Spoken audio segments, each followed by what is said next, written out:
Hello सेवारो नमस्ते। यो चाहिँ मेरो फर्स्ट मिनी ब्लग हो, सो प्लिज हेरिदिनु होला है त।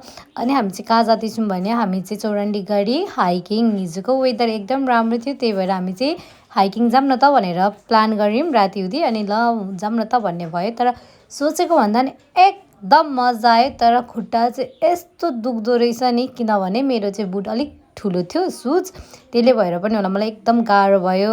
अनि त्यसपछि हामी हिँड्यौँ घाम पनि लागिरहेको थियो है। सोचेको थियौँ लाइक चिसो चिसो हुन्छ भनेर, तर चिसो चाहिँ भएन, ठिक्कको थियो। त्यस्तो घाम पनि लागेको थिएन, त्यस्तो चिसो चिसो पनि थिएन, ठिक्क थियो है।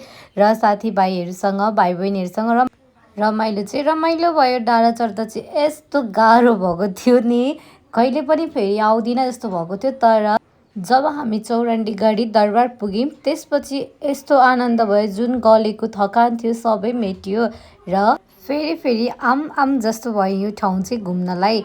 अनि धन्यवाद तपाईँहरूले मेरो भिडियो हेरिदिनु भएकोमा। हजुरहरूलाई अझै भिडियो हेर्नु मन छ भने मेरो युट्युब च्यानल स्वस्ति ब्लगमा गएर हेर्न सक्नुहुन्छ। Thank you, by by.